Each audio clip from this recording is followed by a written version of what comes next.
ആത്മമിത്രം ആത്മമിത്രം യേശുയൻ ആത്മമിത്രം।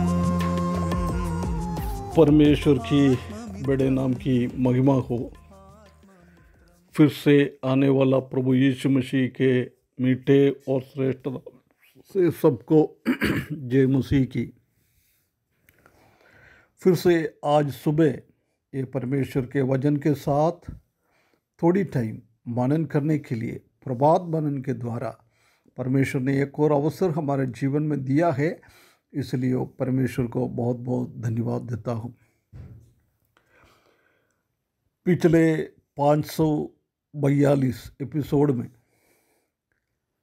हम उत्पत्ति की पुस्तक 1 से लेकर 50 अध्याय तक पूरा उत्पत्ति की किताब और निर्गमन की किताब 1 से लेकर 17वें पद तक कुछ बातें मनन करने के लिए प्रभु हमसे क्या कहना चाहता है उसके लिए परमेश्वर ने अवसर दिया है। बार बार मैं याद दिलाता हूँ, ये एक विस्तृत पढ़ाई नहीं है। हम ये चाहता है कि इस वचनों के द्वारा आज के लिए परमेश्वर हमसे क्या बात करता है। डेली डिवोशन, प्रतिदिन ध्यान चिंतन, ये इसी से चाहता है। निर्गमन की किताब 18वें अध्याय हम देख सकता है कि जत्रोस काउंसिल टू मोसेस, मूसा को उनका ससुर, उनका वाइफ का पत्नी का पिताजी कुछ गाइडेंस, मार्गनिर्देश, उपदेश दे रहा है, वही हम इस अध्याय में देख सकता है। और दूसरा एक भाषा में बोलेगा तो परमेश्वर इनको समझा रहा है कि आई एम योर लीडर, मैं तुम्हारा नेता है। सिर्फ इस्राएली लोगों, पुराना नेम की कलीसिया हो, नया नेम की कलीसिया हो, सबको एक ही नेता है, वो हमारा परमेश्वर, हमारा प्रभु यीशु मसीह है। इसके अलावा कलीसिया में कोई नेता नहीं है। परमेश्वर ने ये कलीसिया का स्थापन अपना एकलौता बेटा प्रभु यीशु मसीह का काल्वरी क्रूस का मृत्यु के द्वारा, उनका हृदय से अंदर से निकलने वाला लहू के द्वारा परमेश्वर ने पापी लोगों से खरीद कर ये कलीसिया को फॉर्म किया था। ये प्रभु का ही है और किसी का नहीं है। आजकल हम जानता है कि हम देखता है कई कलीसिया में ऐसे लगता है परमेश्वर ने कुछ एल्डर लोग, प्राचीन लोगों को नियुक्त किया है, उनका आदत देखकर ऐसी लगता है वो कलीसिया उनका ही है, वो कलीसिया का नेतृस्थान उनके हाथ में ही है। प्रिय भाइयों बहनों, एक हमको याद रखना है, ये परमेश्वर का है, हमारा प्रभु का है, वही है हमारा नेता, वही है हमारा सृजनहार, हमारा चलाने वाला, कलीसिया को चलाने वाला वही है। मनुष्य के हाथ में कुछ भी नहीं है। हम जानता है कि जब इस्राएली लोग शमूएल से बोला, अन्य जाति लोगों के जैसी हमको भी एक राजा चाहिए, जब शमूएल का हृदय इतना दुख हो गया है, जब परमेश्वर शमूएल को बोल रहा है, शमूएल आप क्यों इतना व्याकुल हो जाता है, इतना चिंता क्यों हो जाता है, वो लोग आपको नहीं त्यागा है, मैं ही उनका राजा था, मेरे को उन लोग ने त्यागा है। बहुत क्लियर कट परमेश्वर ने शमूएल को कहा है।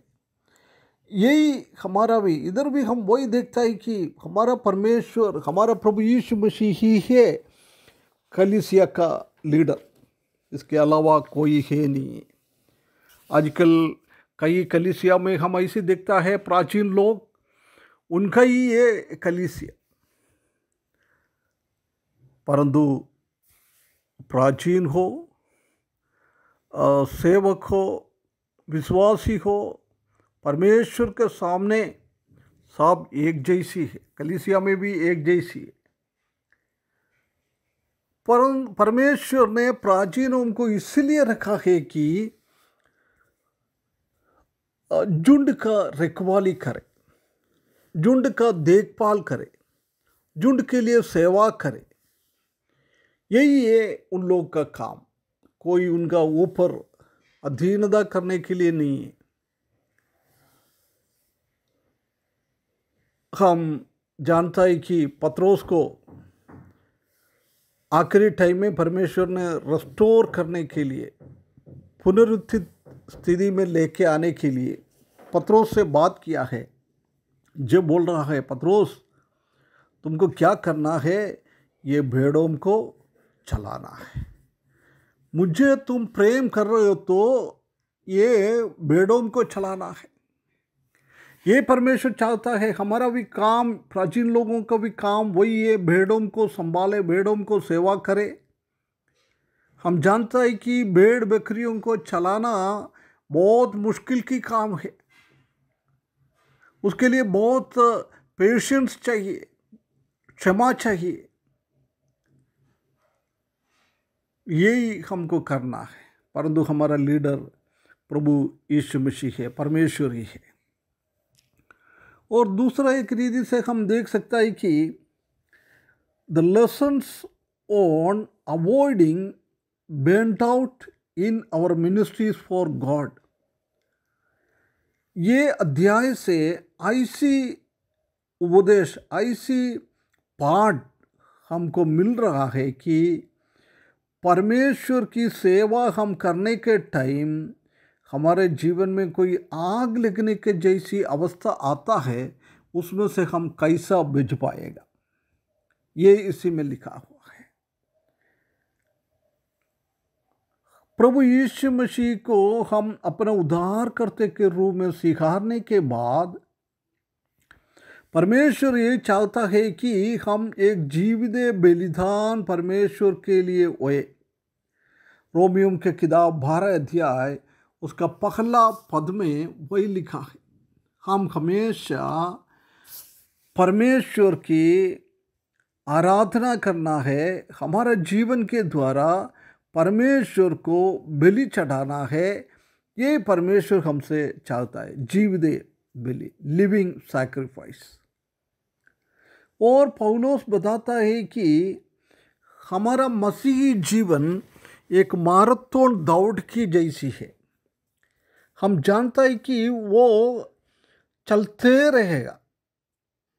हमारा मसीही जीवन एक लंबा पीरियड तक परमेश्वर के पीछे चलने का एक अवस्था है। ऐसा नहीं है ये एक दिन में, एक बार में सब कुछ खत्म हो गया, ऐसा नहीं है। ये कंटिन्यू हमको करना है। इसलिए पौलुस बता रहा है कि हमारा ये जीवन एक दौड़ है। इसलिए हम इस दौड़ को प्रतिफल पाने के हिसाब से हमको दौड़ना है। कई लोग दौड़ता है परंतु प्रतिफल एक को ही मिलता है। इसलिए हम कंटिन्यूस चलता रहना है। प्रतिफल वही हमारा लक्ष्य है। परमेश्वर का हाथ से, प्रभु यीशु मसीह के हाथ से जब हम न्याय के सिंहासन के सामने खड़े हो जाएंगे, उसी टाइम हमको क्या मिलना है? प्रतिफल मिलना है। फिलिपियों की पत्रिका और 3 अध्याय 14 पद में भी हम देख सकते हैं कि हम पीछे की बातों को भूले और आगे की ओर हम दौड़े। परमेश्वर ने एक लक्ष्य हमारे जीवन में दिया है, वो लक्ष्य की ओर हमको दौड़ना है। परमेश्वर की दौड़ने के लिए हमको बुलाया है, कोई भी बैठकर देखने के लिए नहीं बुलाया है। यदि हम ये बैठकर देखने वाला बन जाएगा तो परमेश्वर ने हमारे ऊपर दिया हुआ अनुग्रह का वरदान वो हम वेस्ट करता है, हम निष्फल करता है। परंतु हमको प्रभु चाहता है कि हम उसी को आगे बढ़ाते जाए।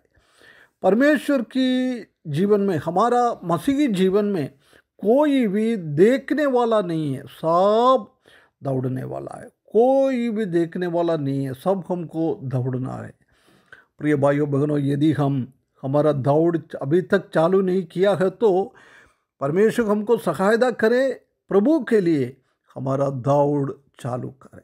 आने वाला दिनों में और अधिकाई से हम इसी के अंदर देखेंगे। इस चिंता के द्वारा परमेश्वर हमारा मसीही जीवन आगे बढ़ाने के लिए सहायता करे, उसके बड़े नाम की महिमा हो।